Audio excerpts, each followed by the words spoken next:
Oh, good evening, and welcome to the latest in my Facebook Live tastings. We've over the last few months, we've had to be resourceful, creative, to meet up and taste together, and it's been interesting.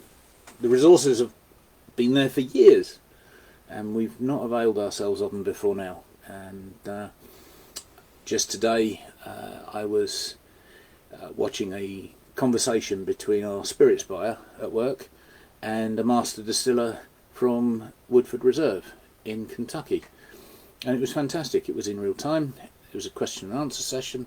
We got shown how to make the perfect old-fashioned, although I think Chris, the distiller, was keener on Manhattans, and that kind of got me going.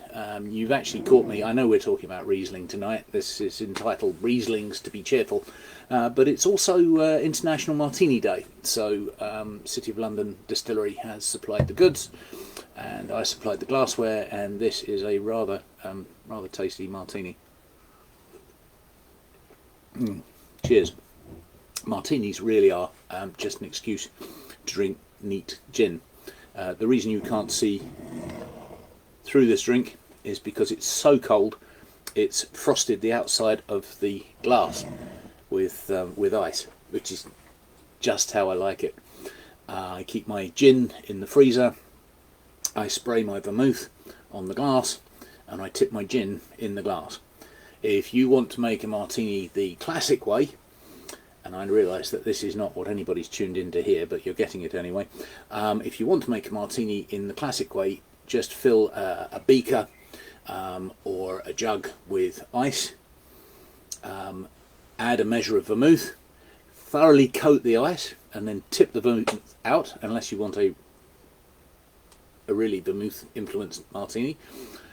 Add a large measure of gin, sufficient to make this glass not look empty, and then stir.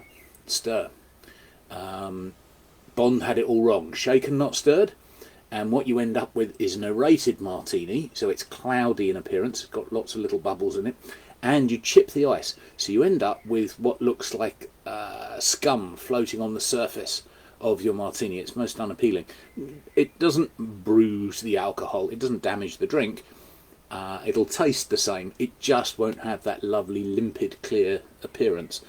You're going to have to take my word for the limpid clear appearance of my martini, because I haven't got any way of tipping it up so you can see it in the camera before it tips out all over the keyboard, and my son will kill me if that happens. My wife Caroline is also enjoying a martini at the moment. Hence the thumbs up. Welcome to you if you've just joined us. Let me know if you're out there, because it's always good to know that I'm not speaking to myself, although I'm happy to. Do they really? Gilberto at Duke's makes them the way I do. Fantastic. Winston Churchill had a way of making a martini. A dry martini is supposed to involve vermouth, and the drier the martini, the less vermouth influence. And Winston was supposed to have held a bottle of vermouth between the window and the glass, so that the light would fall through the vermouth onto the martini, and that, as far as he was concerned, was a perfect dry martini. I'm thinking Tom Collins, oh yes, a longer drink, and probably more sensible at this stage in the game. I think I'm going to leave my martini alone now, because I might otherwise lose my place in the rest of the tasting. So, Rieslings to be cheerful. 1, 2, 3. We've got 3 Rieslings. I've got 3 Rieslings. Hopefully you've got at least 1 Riesling in front of you. If you haven't got one of the Rieslings on the list, that's fine. If you haven't got any Riesling at all, hope you've got a glass of wine. If you haven't got a glass of wine, welcome. This is going to be a spectator sport. Riesling is it's an interesting grape. It's the only grape variety that's considered noble by the trade that isn't French. And it's the 20th most common grape variety grown worldwide. It's much misunderstood, and it's got an incredibly illustrious history. It originates in Germany around the beginning of the 15th century. The first mention in the records in Worms is in 1402, when it's referred to as Rieslingen, and it becomes Riesling by 1552. A wonderful bloke called Hieronymus Bock, not Bosch, Bock, writes it up in his Latin Herbal. It turns up in Alsace by 1348, and then in Austria shortly afterwards.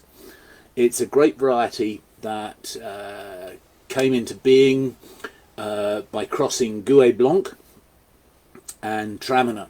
And that in itself is interesting, because Gouais Blanc is a grape that was grown by peasants in France in the medieval period, and Traminer is a grape variety that originated probably in northern Italy, but certainly widely grown in Central Europe. And there's the Rhine, right on the border between Central Europe and France. And so this grape variety, Riesling, comes about almost at the intersection of 2 very different cultures, this clash of cultures, and there it is. So it may well have come about naturally. It probably wasn't a deliberate crossing. It's an incredibly versatile grape variety. So you can make wines from bone dry to tooth-achingly sweet.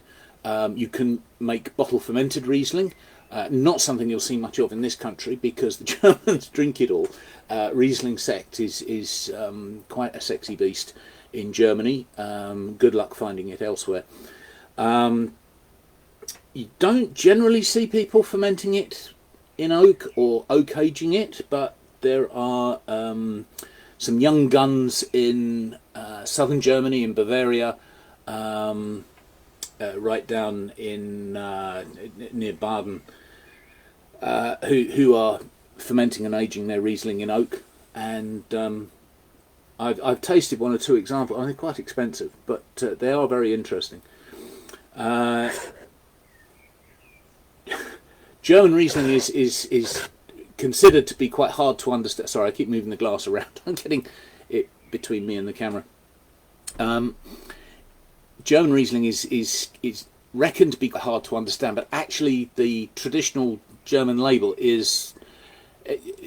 lays it all out for you. So you'll get the grape variety, which in many countries, in many wine regions, you won't, particularly in the old world. So in this instance, Riesling, of course. Then you'll get something along the lines of the village and the vineyard. So in one of the wines that we sell, Urziger Wirtsgarten, it's from the village of Urzig, and it's from the vineyard Wirtsgarten, the spice garden. Then you'll get a term like Cabinet or Auslese or Spätlese or Beerenauslese, Trockenbeerenauslese. And they really lay out how ripe the grapes are at harvest. And they can be fully ripe, Cabinet, through Spätlese, it's a late harvest, Auslese, later still. Beerenauslese, you're starting to get really overripe grapes, and then Trockenbeerenauslese, you're almost literally picking grapes berry by berry to make a very sweet dessert wine. And famously, you have ice wine, where if you've got the patience and you can keep the birds away from your grapes and the weather holds, you leave the grapes to hang on the vine until they freeze. -16 Celsius is what's required to make ice wine. You can't harvest frozen grapes with gloves on. It's too delicate a task, so you've got to do it barehanded, which is not a task I personally would relish. You then press the grapes where the grapes are still frozen to leave the ice behind, giving you a naturally sweet juice. You get a very different style of sweet wine from ice wine than you will from Trockenbeerenauslese or Beerenauslese. But we're not looking at the sweeter styles today. We're looking at the dry styles, dry Rieslings. The first Riesling we're going to try is Waitrose own Blueprint Dry German Riesling. There we go. This is from the Mosel. It's made for us by the Moselland Cooperative, and it's $7.99. It's 12% ABV by volume. The vines are planted on porous slate. The Mosel Valley is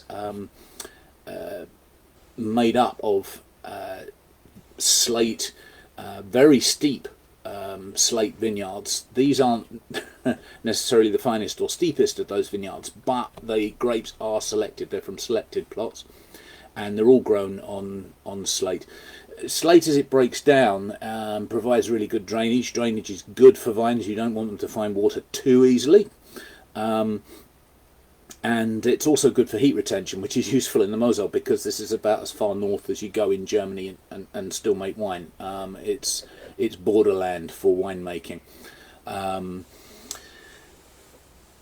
Grapes are hand harvested. I suspect that in some of the vineyards you haven't got much choice. If you have a look at pictures online of Gewürzgarten, that spice garden, lovely name, spice garden for a vineyard, in the village of Erzig, the vines are on slopes so steep that the workers actually use ropes in the vineyard and literally rappel down through the vineyard to work the vines to pick the grapes. And it's such dramatic scenery.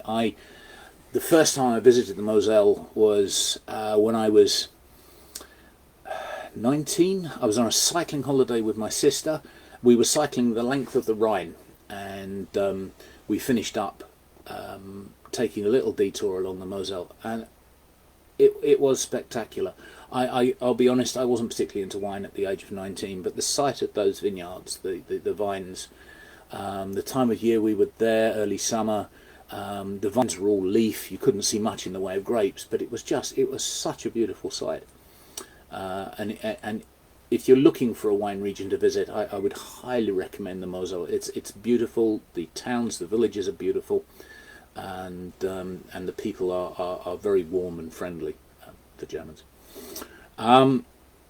Okay, so hand harvested grapes.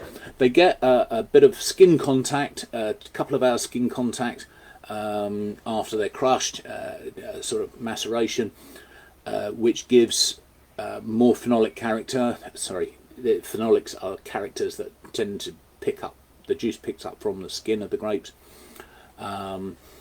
before a cold fermentation in stainless steel tanks with an inoculated yeast. This isn't a wild ferment wine. We'll get on to wild ferment later, but this is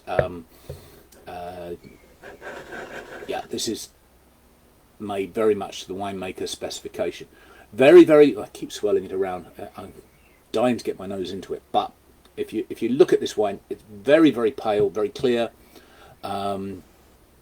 So it's very young, and it's seen no oak maturation. There's no oxidation involved in the making of this wine. So it's very clear, very pale in colour indeed. And there's in fact a slight greenish tint to it in certain lights. Okay, so on the nose, it's really, really aromatic.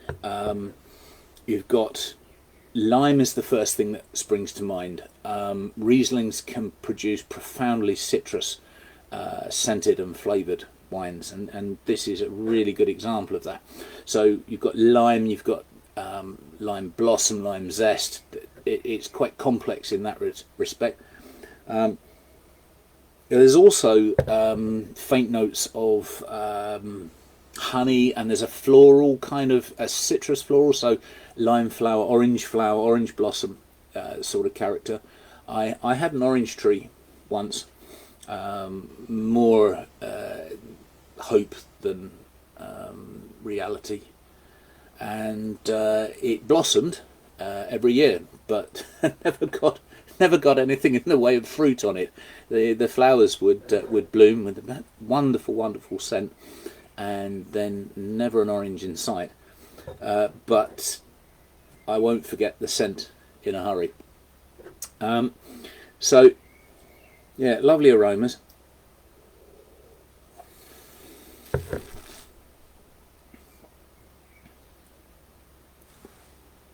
First thing that strikes you with this and with a lot of Riesling is, wow, what a lot of acidity. Your mouth immediately explodes in terms of juiciness. It makes your mouth water straight away, and that persists long after you've finished it. Riesling is naturally a very acidic variety. And to balance that, even a dry, something termed dry like this, will have a bit of residual sugar to balance that fresh acidity. So in this instance, you've actually got just over 7 grams per litre of sugar. Now, if this wine didn't have that, if this was a Chardonnay, we'd be tasting that sugar, and we'd be thinking, this is actually quite sweet. You might pick up that sweetness on the tip of the tongue, but because of that really fresh acidity, your mouth's watering. The sugar really doesn't have any time to take hold anywhere. It just is just enough sugar there to balance the acidity and bring a sort of a lovely balance to the wine.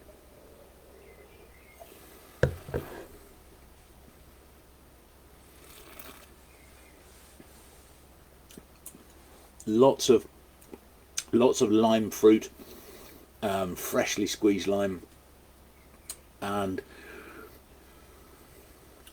that slightly honeyed note on the finish, bit of orange blossom. This is a great wine to partner up with foods that have got quite an oily texture. So if you think in terms of smoked salmon, oily fish like mackerel, absolutely perfect. Shellfish. You can wave this around some sort of Oriental cuisine, Chinese food, particularly the fattier side, the pork and the duck dishes. Riesling works really well with it.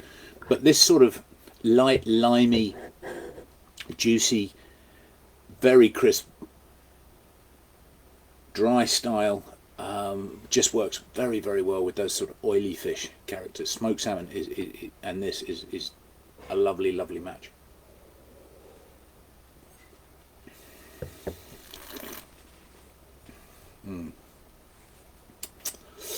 Oh. Sorry, I'm just catching up with the comments here. Fish equals chips. Yes, that works. Absolutely.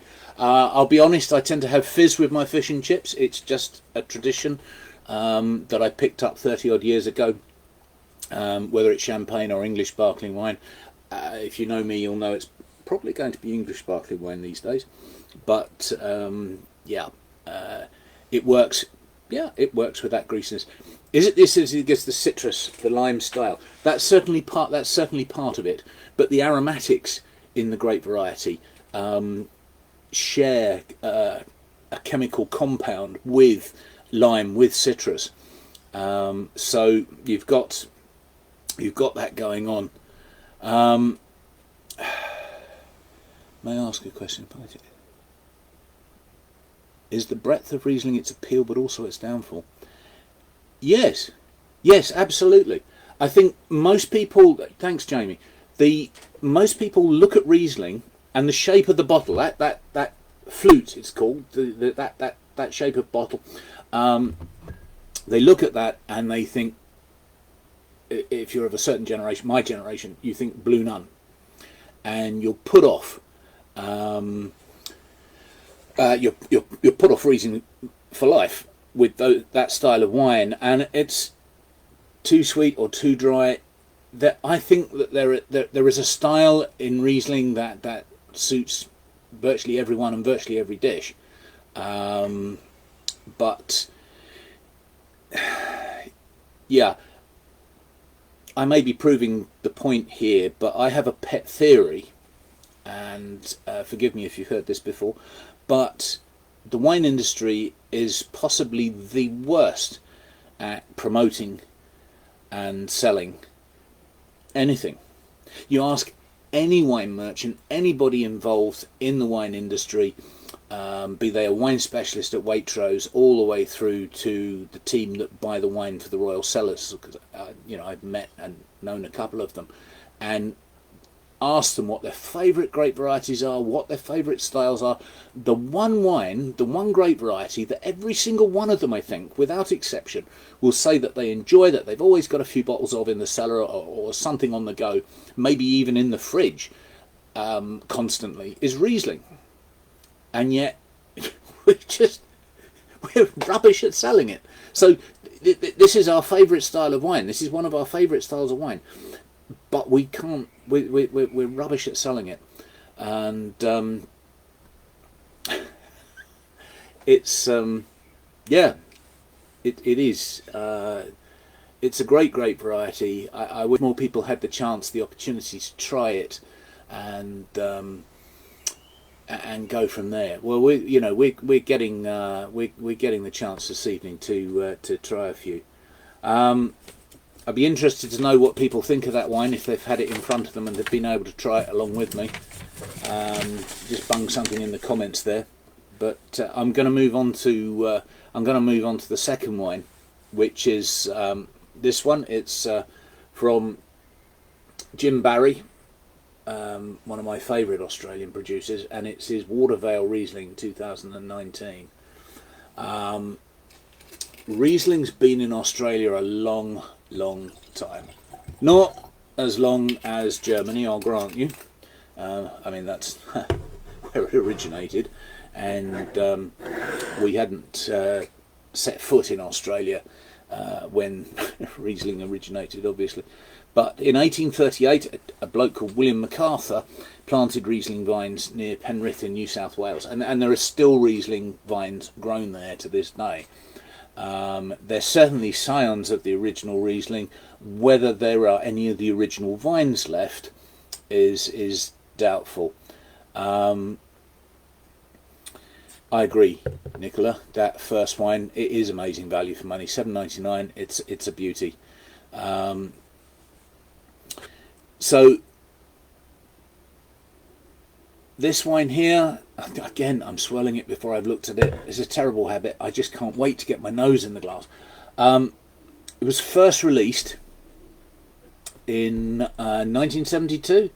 Jim Barry planted some of the first Riesling vines in the Clare Valley in the late 60s. 72 was the first release, and it is famously age-worthy. In fact, I've been lucky enough to attend a vertical tasting of these wines, of the Watervale Rieslings and one of his other Clare Valley Rieslings, all the way back to 1973.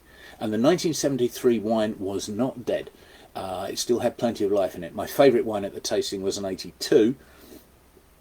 But these wines kick into their stride at 20 to 30 years old. And what we have here is an Australian classic, a wine that is almost as age-worthy as something like Penfolds Grange, which is 500 to 900 pounds a bottle now. This is as age-worthy, and yet, what is it, $12.99 a bottle? It's astonishing. These wines, because it's Riesling, because it's a white wine, these are not these are not as popular, as sexy as they used to be, and so they don't fetch the kind of prices that dry red wines do, and so we're very much the winners in this situation. I don't mind if the price is low. I would imagine the growers and the winemakers would rather that they were more expensive, that they could make more money from them. But I think we should make hay while the sun shines and enjoy them. So this is made in a very different way to the Mosland Riesling, the blueprint Riesling that we first started. So For a start, it's grown on loam over a chalky sort of siltstone. It's an old riverbed. And when I describe it as an old riverbed, this is Australian time we're talking about. So it's prehistoric. It's hundreds of thousands of years old riverbed. Fossil riverbed, if you like. So there's precious little water about. The grapes are machine harvested, and they're pressed. The juice is pressed off the skins within an hour of harvest. Everything is done as quickly as possible to absolutely minimise oxidation and to get that juice fresh, clean, unoxidised, into the tanks where it's fermented at very cold temperature, 14, 16 degrees, which is about as low as I've heard anybody conduct fermentation. Using a cultured yeast because they want a specific, a tailored flavour, a predictable result. The fermentation lasts 2 to 3 weeks, and usually a cultured fermentation would take a lot less time, but because it's so cold, 14, 16 degrees, that takes a while. So after that, the various vats are blended, cold stabilised, filtered. Jim Barry uses, I keep talking about Jim Barry, it's Tom Barry, his grandson, who now makes the wine. But anyway, Tom finds this wine with caseinates, which is basically skim milk powder, and gelatin.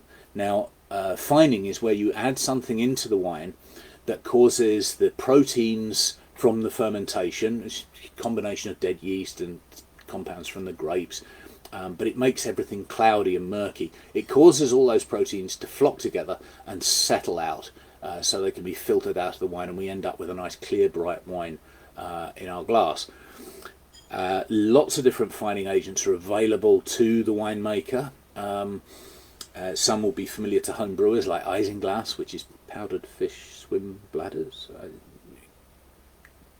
historically from sturgeon. Interesting to postulate as to how that originated. Somebody said that the sturgeon's swim bladder made a very fine water bottle, and somebody must have carried the wine around in it, and the wine was clearer than wine carried around in another container. I'm not convinced by that argument. But anyway, you've got isinglass, you've got bentonite, which is a powdered red clay, which has this property of making everything flock together and settle out. And then you have skim milk powder and gelatin, which is what's used in this case. So the wine's not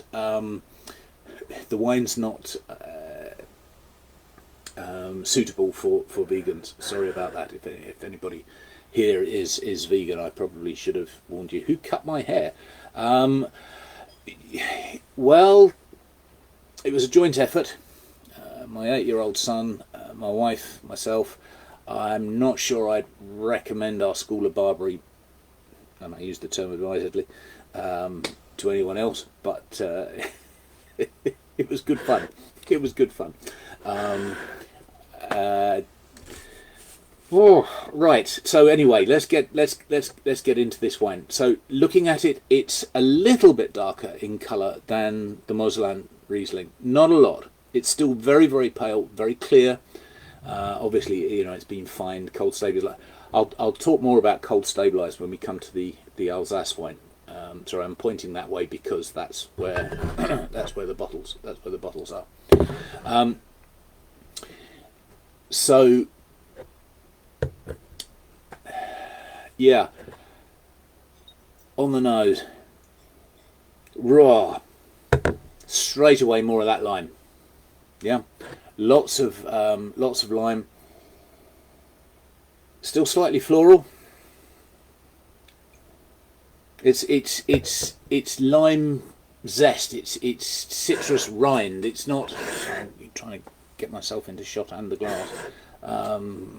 Right, I'll move this way. Okay, there we go. So yeah, it's a very zesty citrus character. There's a little bit of ripe melon behind that, and some floral notes. Again, it's that sort of spring blossom, citrus blossom character.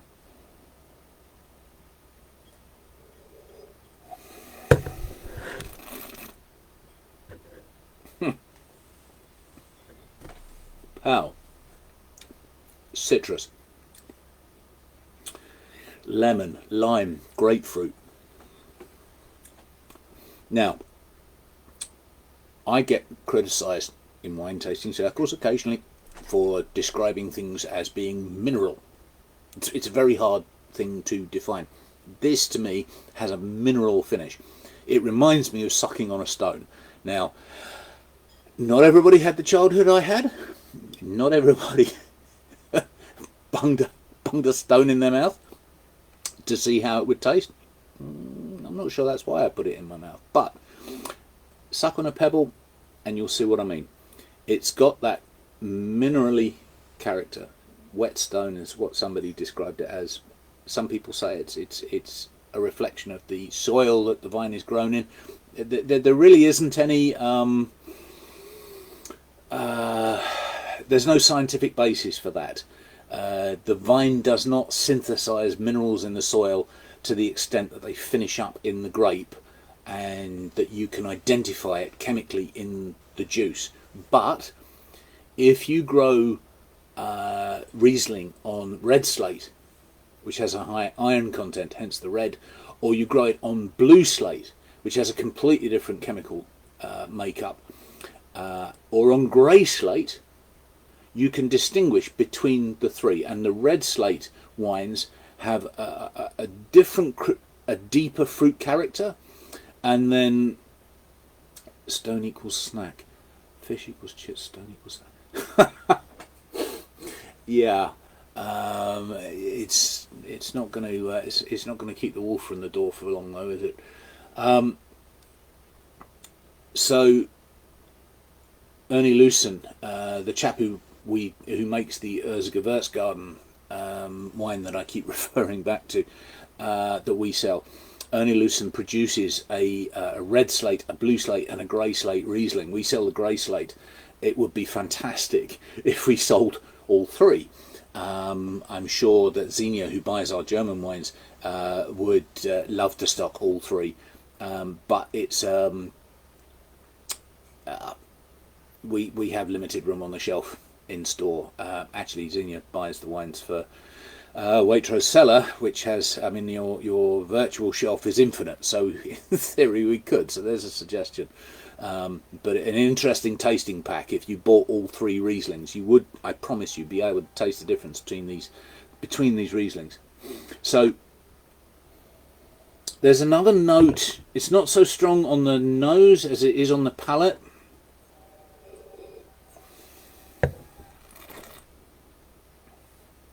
There's another note that you start to pick up in this wine, and we describe it in various ways. If we're in polite company, we call it oily. If we're in more kind of classic company, we might describe it as petrol or diesel or kerosene. These notes, in fact, the French call it goutte de pétrole in Alsace. Goutte de pétrole. It's these characters that you pick up in Riesling. They show up quite early in Australian Rieslings. It takes a lot more time to develop in French Rieslings from Alsace or German or Austrian Rieslings, where it sometimes never develops at all. And in fact, it's so unpopular, so unfashionable in Germany that the German Wine Institute developed an aroma wheel specifically for Riesling. This is quite a popular way of describing the characteristics you find in a grape variety. So you imagine it as a pictogram in a circle with segments like segments of an orange, and each would be different sort of aroma or flavour. And their aroma wheel has no mention, no room for goutte de pétrole, no room for diesel or kerosene, which is bizarre because historically it was a characteristic that turned up in the best vintages, in the best German Rieslings over time. And it's just not that popular anymore in Germany. And even in wines that were built to be aged, you find it developing very slowly, if at all, mostly in German Rieslings now. It's actually been narrowed down to a single compound in the wine. It's rather like the characteristic floral notes that you get in some red wines, which come from exactly the same compound as you find in violets, in the flower and the sweet. In this case, it's a compound called trimethyl dihydronaphthalene. I'll call it TDN. It's produced from the carotenoids in the grape as it ripens, reacting with the acid, an acid hydrolysis reaction in the wine in the bottle. Sorry if that's a bit too technical, but that's kind of, this is why Riesling does what Riesling does, and no other grape variety does it. It's caused, or the carotenoids are produced by grapes that are ripened with a high sun exposure and water stress, which frankly that's all qualified. That's all associated with quality Riesling.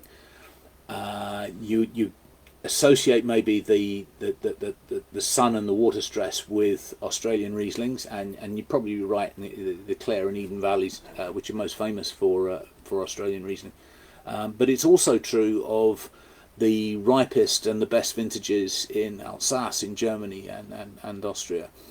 And that water stress, if you can convince the vine that it's on its last legs without it being on its last legs, it will put all its energies into reproducing, which is making grapes which are flavourful, are sweet, are ripe, are attractive to the birds and animals that will come along and eat them, and then redistribute the seeds of the vine, which is really what nature's all about in terms of making great fruit on the vine. So this is what this, all this, when we talk about vine stress and that kind of thing, that's what it's about. So yeah, you get that in the Jim Barry. Now, this is another fish, shellfish, Thai cuisine sort of thing. This works extraordinarily well with a Thai crab curry that I had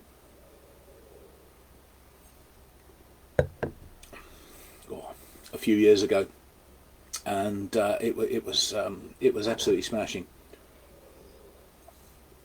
So please, can you continue these after lockdown is over? Do you know, we've been looking at this at work, and I think if we've got to look for reasons to be cheerful as opposed to Rieslings to be cheerful, sorry, it's me, I come up with these titles myself, then one of the reasons to be cheerful around this whole lockdown and COVID business is that it's prompted us to look at these ways of doing business. As I said right at the beginning of this evening's chat, at 4 o'clock this afternoon, I witnessed a conversation between our spirits buyer and a master distiller in Kentucky.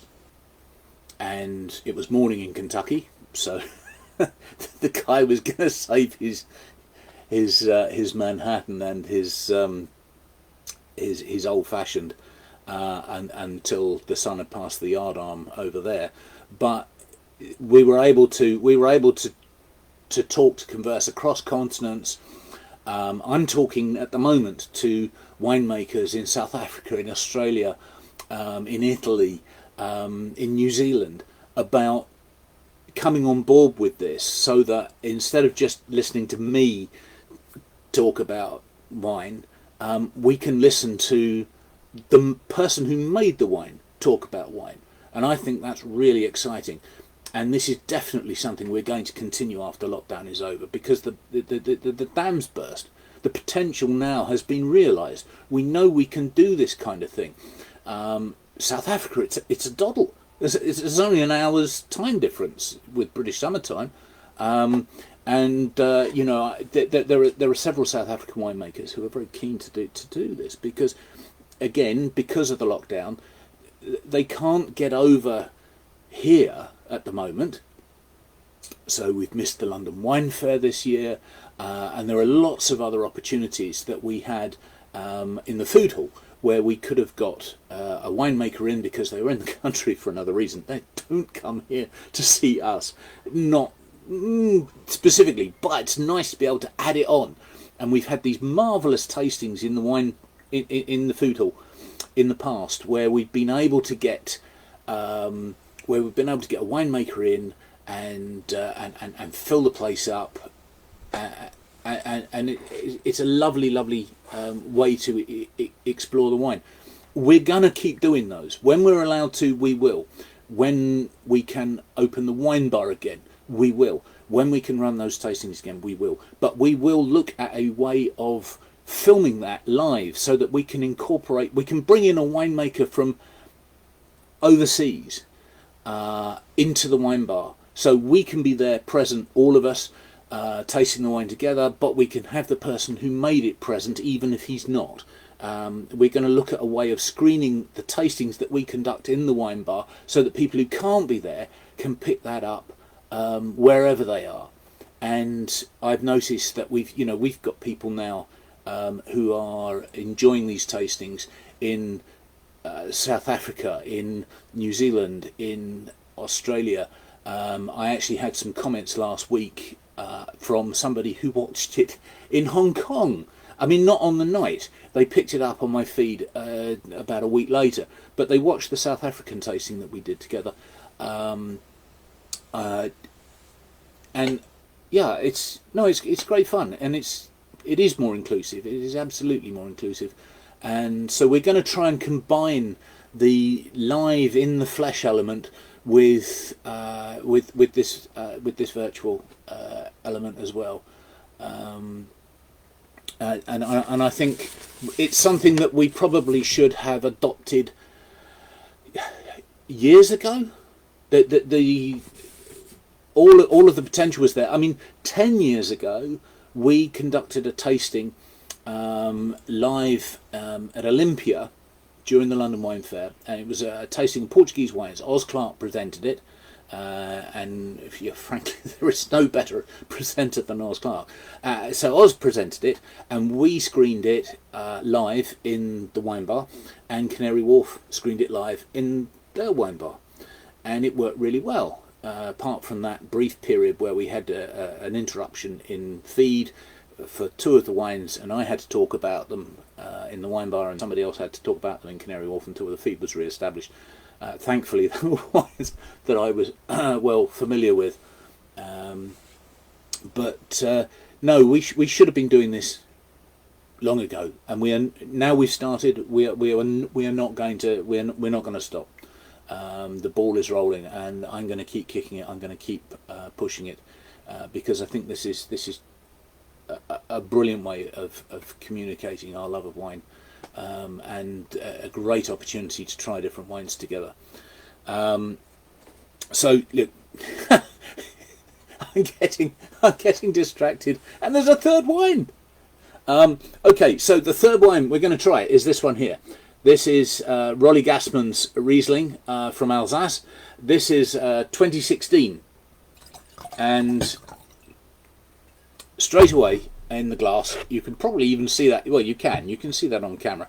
This is a golden colour. This has got a lot more hue. It's golder than the other two wines.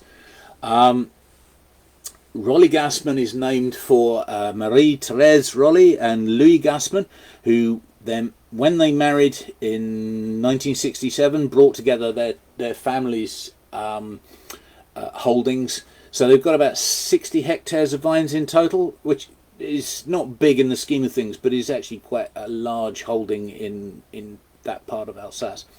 Their families have worked the vines in Alsace since the 17th century. The wines today are made by their son Pierre, and most of them are sold directly into Michelin-starred restaurants in France. We are extremely fortunate to have this little parcel of wine.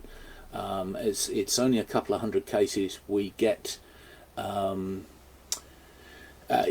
No, you're absolutely right. It's not that these wines are not available at every Waitrose.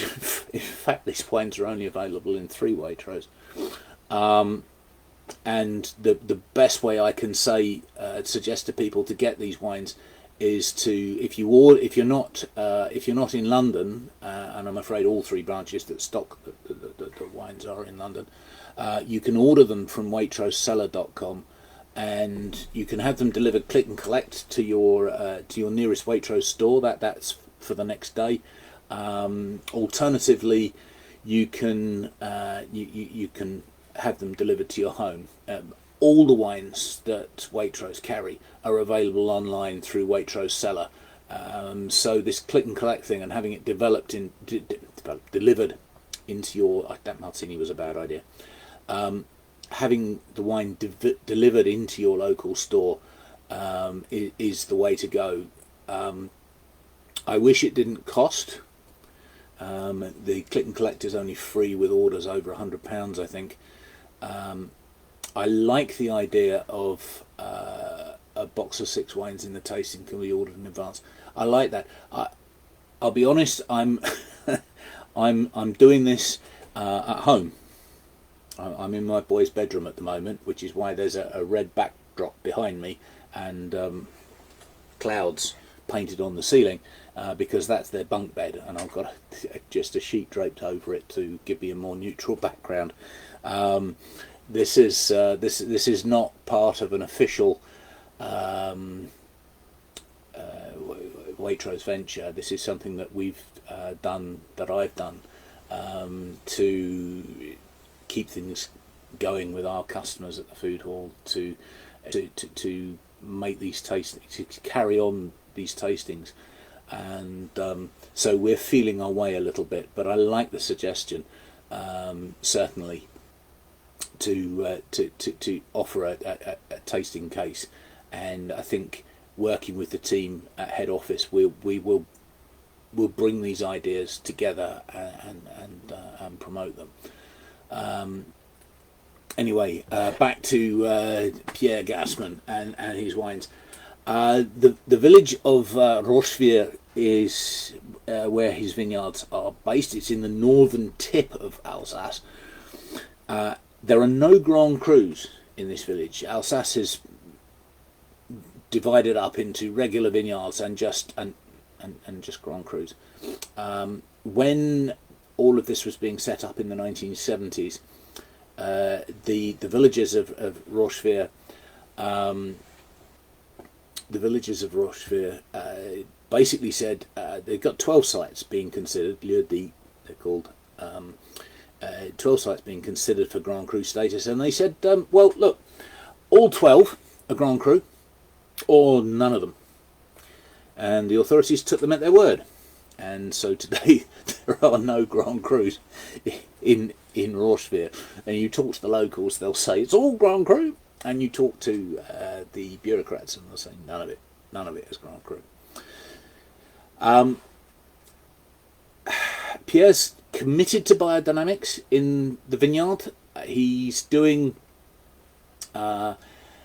everything he can, really, to maximise the biological health of the soil.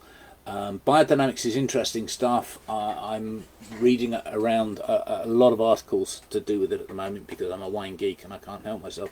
But it is fascinating that healthy soil produces healthy vines which produce wonderful healthy fruit. A lot of it is to do, I think, with the attention that the vine receives throughout the year. But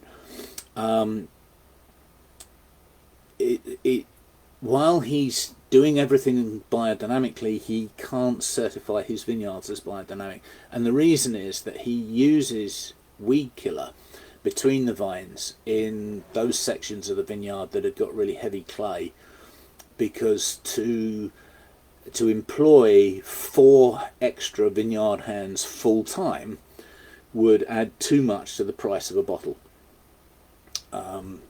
This is already £20 a bottle. It would be much more expensive with the additional manual labour that would be required. And his vines are planted too closely together for him to even weed between the vines using a horse-drawn plough, let alone a narrow tractor. So it is what it is. He does as much as he can biodynamically, but he uses a bit of weed killer between the vines in about a quarter of the plots that he farms. He has a habit of harvesting later than his neighbours, 2 weeks later than his neighbours. Pierre's saying is that the grapes are ready to harvest when the pips are brown. Now, as Riesling ripens, the grapes go from green to gold, and the skin almost becomes transparent. It's certainly translucent, and you can actually see the pips through the skin, and you get these lovely golden berries with these brown pips at the base or in the centre, and that's the point at which he harvests. And this does mean that you get a little bit of botrytis in the vineyard most years, and we'll come to that again in a minute. Each of the 70 plots that he owns is vinified separately. An interesting winery. He's got his prized possessions are the old oak vats that are 100 to 400 years old, and the rest is vinified in more modern sort of stainless steel. These oak vats, these oak barrels, are beautiful. They have carved ends to them, and if you peer inside an empty vat, you shine a torch in there, the light just reflects straight back at you, because the vats are lined with tartrate crystals from vintage after vintage after vintage of tartaric acid crystallizing as tartrates within the vat, and coating the inside of the vat, and they're absolutely beautiful inside and out. These barrels are gorgeous. So yes, very much prized possessions. They're cleaned these days. They tend to be steam cleaned. It's quite a gentle process, but it does ensure that there's no lurgies hanging around in the vat from one vintage to the next. Yeah, it's a very traditional method. Now, again, we come back to tradition. These wines are fermented with the natural yeasts that are present on the grapes. So if you buy a bunch of grapes in the supermarket, come into Waitrose tomorrow, buy a bunch of grapes, you'll see that there's a white bloom on the grapes, and that's yeast. And the the winery itself will also have yeast in the atmosphere. That it's a fungal organism that spores, and so you'll find yeast is in the air, and so these fermentations take place naturally with the yeasts in the environment. Now this takes a while because you're relying on different strains of yeast to push the fermentation forward. So one strain of yeast will take the ferment from 0 to say 4% alcohol, and another strain of yeast will pick up the strain. That wasn't deliberate, but it'll take the alcohol maybe to 10%, and then you're relying on a third and final strain of yeast to take it to 12 or 13%. The problem with this is the fermentation can so easily get stuck.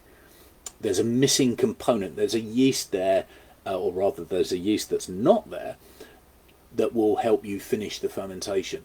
So it's a nerve-wracking process. I've heard winemakers literally sleep beside their fermenting barrels, so that they can check on things at a regular time through the night. And it takes ages. 6 weeks to 4 months in the case of the Rolly-Gassman wines. 4-month fermentation, and at every step something could go wrong. You could get bacterial spoilage, you could get a wild yeast that would do something unpleasant to your wine. So it's a lot of work. So the wines are blended and bottled in September, much later than the other Rieslings that we've tried, where fermentation is over in a matter of weeks, and blending and bottling can take place fairly quickly. And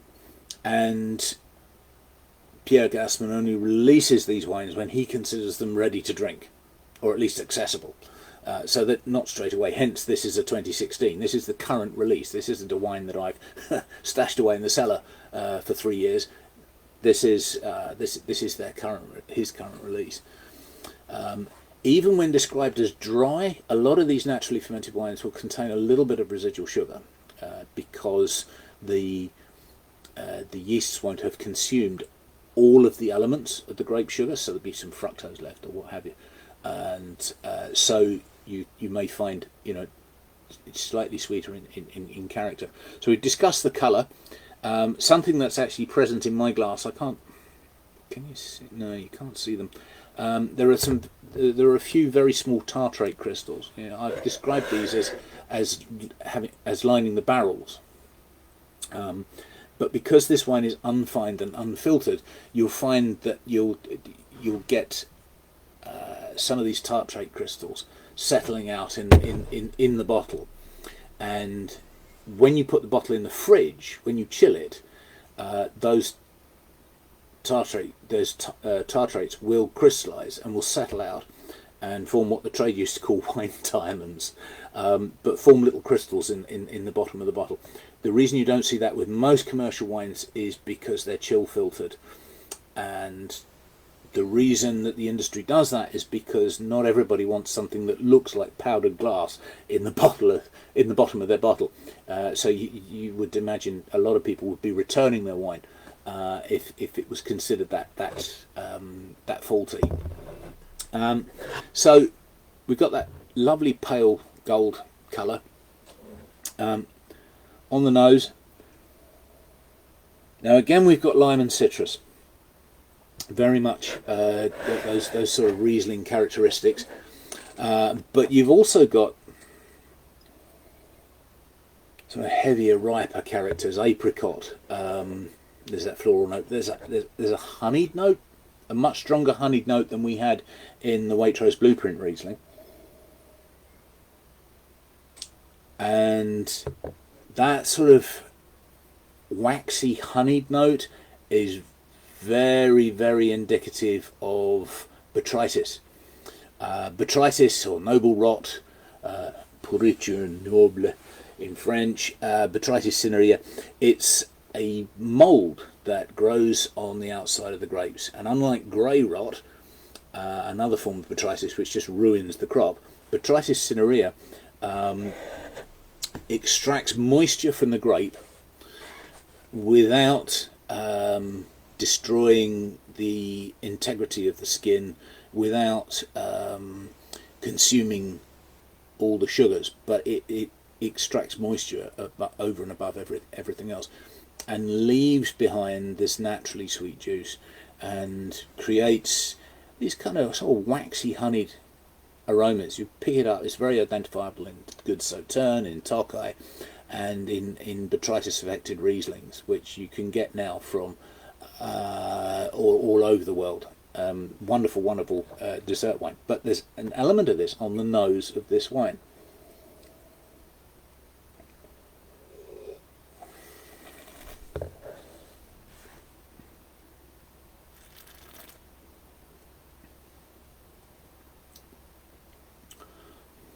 Now, straight away, tasting this wine, you think this is the sweetest of the three wines. The sugar is far more apparent than it is in either of the other two wines. But in fact, this has the same residual sugar as the first Riesling that we tried. Because the grapes are so much riper, there is less apparent acidity. Yes, that oiliness it is reminiscent of linseed on a cricket bat. We share that childhood memory. Incident and a note on tasting terms and how we describe wines.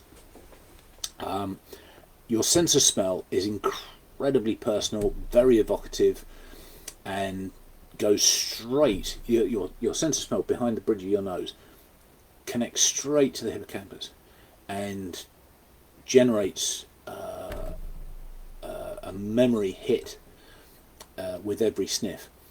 But you can also only identify aromas that you have smelt before.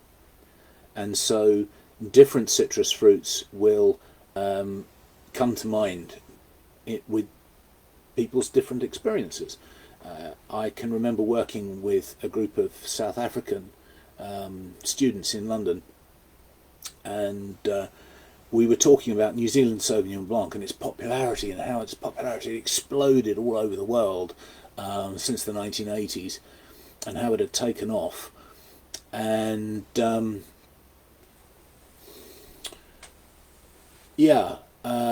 we were talking about lychees, and they got that, and we were talking about all sorts of exotic flavours and chopped green peppers and what have you. When we came to gooseberries, they all looked at me as if I was nuts. And the South African experience of the gooseberry is what you call the Cape gooseberry, which is a small orange citrus fruit. We call it physalis. It's got the papery leaves and it's on its stem. But it doesn't smell like Sauvignon Blanc at all. It doesn't taste like Sauvignon Blanc at all. They'd never experienced the British dessert gooseberry. So we were working near Borough Market at the time, which was convenient, and they were in season, so I nipped into the market, bought half a pound of gooseberries, squeezed them into a glass, and passed it around and said, that's gooseberry. And they got it. Straight away, they got it, and it formed an immediate connection. Now, these guys all went back to South Africa, and of course there was nothing they could do about fresh gooseberries in South Africa. And I actually had to post one chap a jar of gooseberry jam so that he could defend himself against accusations of madness when he was describing to his colleagues the gooseberry nature of New Zealand Sauvignon Blanc. I digress. I do that. But this is how the language that we use to describe the wines that we're drinking it has evolved. And so I could just say that this wine has masses of fruit, or I could try to break that down and say this has got citrus fruit. Then we break that down further. Is this lime? Is it lime zest? Is it lime juice? Is it lime cordial? Is it preserved limes? Is it lime pickle? I kind of hope not. But this has got that lovely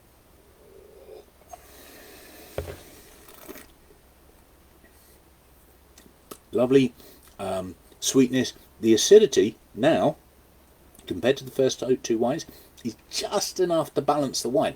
So the wine comes across as sweeter than the previous two wines. Now the Jim Barry has less residual sugar. It's got about 4 or 5 grams. But this has got exactly the same residual sugar, or just slightly more, than the Blueprint Riesling. To me, this is a dry dessert wine. This is a sweet wine without the sugar. It's a curious style. It's not unique to Alsace, but it's where you're most likely to encounter it. The honeyed notes, that waxy honey character, lasts for ages on the finish. It's absolutely delicious. This is a wine that I've tried with dressed crab, and it's gorgeous.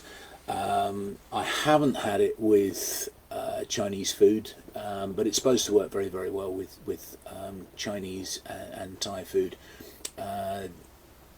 Quite a few Chinese restaurants, top-end Chinese restaurants in London, partner up with Alsatian wineries to provide their house wines, even to the extent of going out. In the case of one of our suppliers, they go out to Alsace and cook a meal for the harvest workers every year, and get involved in the blending of the wines from the previous vintage at the same time, so that they can take the wine home with them, as it were.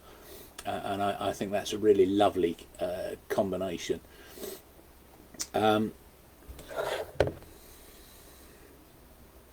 Another combination that really works well with this, and I confess I'm actually going to try this immediately after we finish this tasting, is with duck or with goose. And I managed to lay hold of some duck's legs at work, reduced to clear, the sort of end of day reduction thing, and they've been slowly cooking away for 24 hours now. The smell's actually driving me bonkers, but we're gonna give that a go after we've finished here. It seems counterintuitive to put a white wine up against a game bird like duck or goose, but the combination of slight sweetness, sufficient acidity for the fattiness of the meat, and those sort of honeyed waxy flavours, the lime and everything else, it works. Trust me, it absolutely works. The Alsatians love their goose, love their duck, and they love their Riesling and their Pinot Gris, and those are the wines on the drier side that really work with that combination of foods. I talked a little bit about wine tourism when I mentioned the Moselle.